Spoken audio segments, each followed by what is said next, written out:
Hello there, Andy McDonald, White Rock, British Columbia, Canada, and we're coming to you from our side yard at the condo. Going to do a keto dish today, the sizzling steak tacos. So I hope you enjoy this recipe, and let's get started. Okay, here are the ingredients that we use to make the tortilla shells: almond flour, salt, baking powder, and xanthan gum. So just 4 ingredients to make the tortilla shells, and I'll leave a link in the description below to the recipe that I used for these shells. Okay, change in plans. We're still going to have the sizzling steak tacos. However, it started to rain, so I'm going to have to move it in undercover. And we've got a covered area just outside the front door. So give me a moment to set this up, and then we'll get going. Okay, just to quickly go over the ingredients we're using tonight. You can use any kind of taco seasoning that you find at your grocer. What I do is I combine 4 different types of spices, chili powder, a few crushed red peppers, some organic Mexican seasoning, and I like that Tex-Mex. But again, any taco seasoning would suffice, and just simply onion, pepper, and garlic. Got our strip loin steak there, and our taco shell mix ready to take some water and turn into shells. And then we just got the basic condiments over there: some hot sauce, salsa, cheese, a lime. I'd mix some cilantro and lettuce together. And then on the side we're going to have the cauliflower rice again, and I'm going to mix some mushrooms in with that just to give it a twist. It's already got some herbs and onions in it from the store. And then finally sour cream.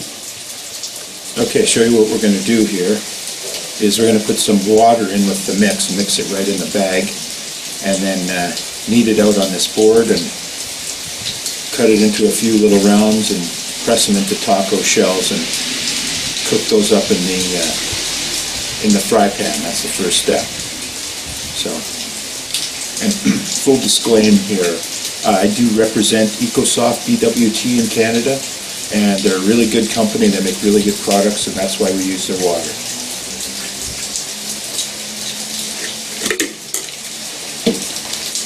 So getting the right amount of water in here is crucial. You always want to try less than more, because if you overdo it, you can't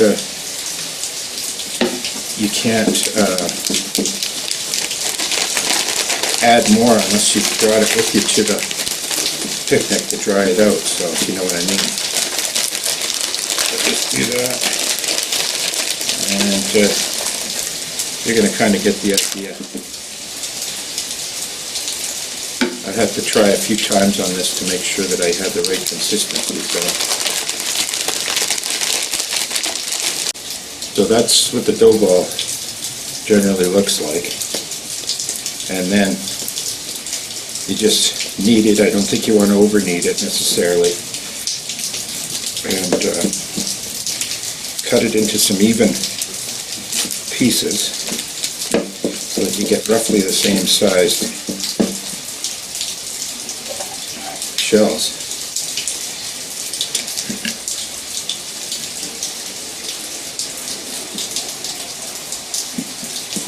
Looks like we're going to get about 5 out of this batch. Some might be a little bigger, but that's okay. And the great thing is about these shells, you don't care if they're perfectly round or not. Actually, I like when they kind of look rough. Gives it more of an authentic look. So what you're going to do is take a piece of parchment paper like that I folded in half, kind of get your circle started, and then just press it out just like that.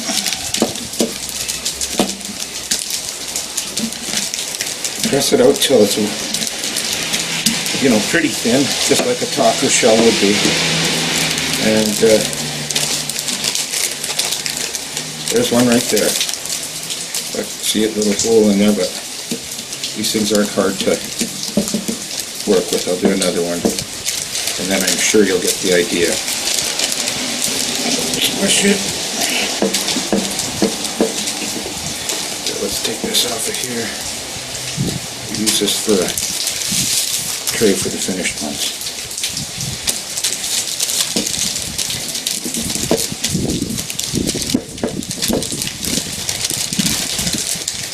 Number 2, again, a little bit of a hole there. I'm being kind of rough. I think it's because my board is not perfectly flat, so making some ridges in it. But anyway, you get the idea. I'll finish these up and then we'll be back. Okay, now I'm going to prep the vegetables. Try and do this fairly quickly here, and you guys know how to do that, so I may just turn off the camera while I do this. I'm going to cut up the pepper, onion, and the garlic. I just cut them up into strips.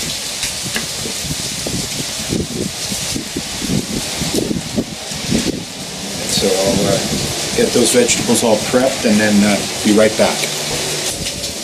Okay, hopefully it goes pretty quick from here with the rain delay and everything. So, extra virgin olive oil that I've got. My lovely wife Karen brought that home, and it's very convenient if you're, you know, packing it in a backpack or in a picnic basket or something. So we're going to cook up these tortillas here and hopefully not burn them. Put a little olive oil in there, and then we'll just, you just want to get them kind of browned on both sides, just like it looks like it's going really good so far.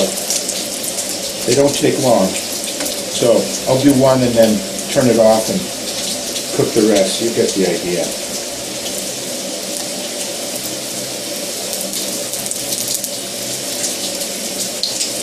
That's throwing a lot of heat, that little burner. Kind of right down. We don't want to burn these things. Probably a good idea just to leave them.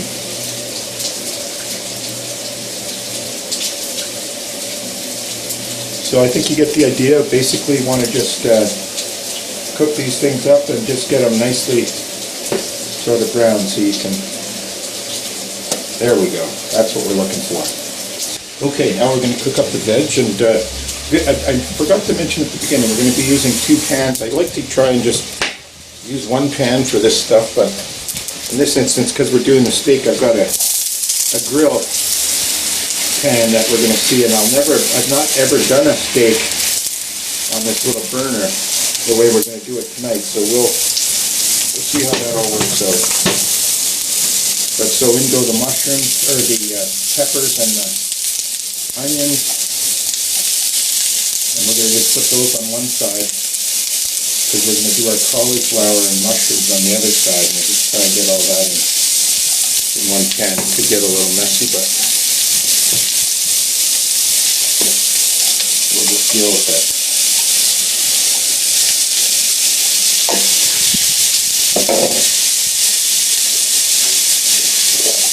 It's going to get a little crowded in there by the looks of that.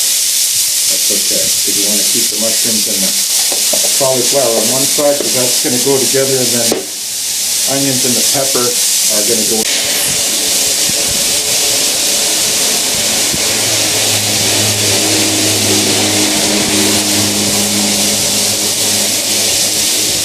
Okay, so the vegetables are coming along nicely. Just going to add the garlic over onto the peppers and onion side of the pan, and then I like to just season I put the seasoning on the vegetables. I don't know, some people might put it on the meat, and that was that. I just mixed up what I showed at the beginning there, those 4 different spices I put in a container here. I'm fairly liberal with the the seasoning, as you can see. Turn this down a bit.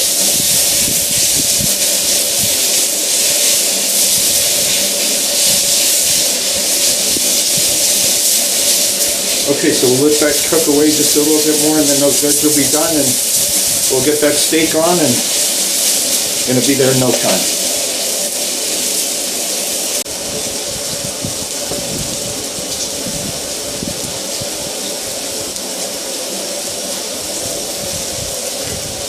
Okay, this is looking really, really good. So we're going to take that off, switch pans, and get that steak going. And as I said, I've never tried a steak on this little burner, this method, so we'll see what happens. So we're just going to remove this pan, put that over there on reserve, take our grill pan and keep that out. Got some almond flour inside the rest of that. Just going to put a little bit of olive oil on there.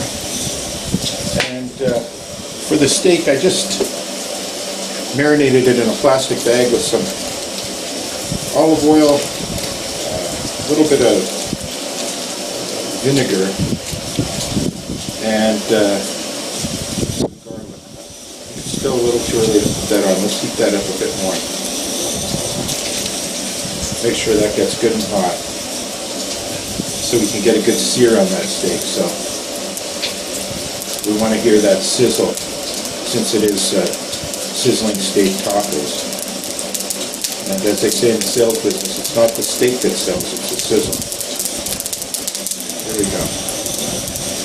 See what we get. There it is. Okay, so we're going to do this meat up. I'm going to say about 4 minutes on each side, maybe a little longer. Again, don't know the heat on this, so we'll see. But we'll cook that up and then be right back.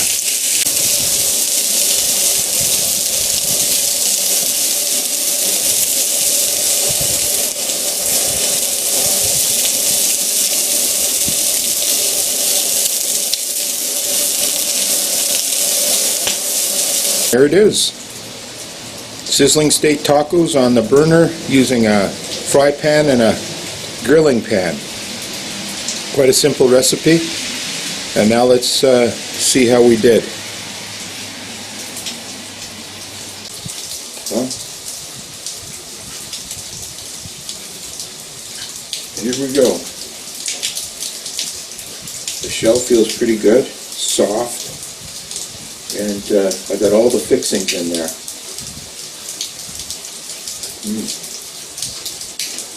Oh yeah, lovely. The steak was just done perfectly. So you can cook a steak on one of these little burners with a cast iron grill. That's what we did today, was cast iron. So anyway, thank you. That it's Remembrance Day here in Canada, Veterans Day in the States, and just wanted to thank all the veterans, present and past, as well as the ones that are no longer with us. Thank you for keeping our society free. Anyway, cheers and have a good evening.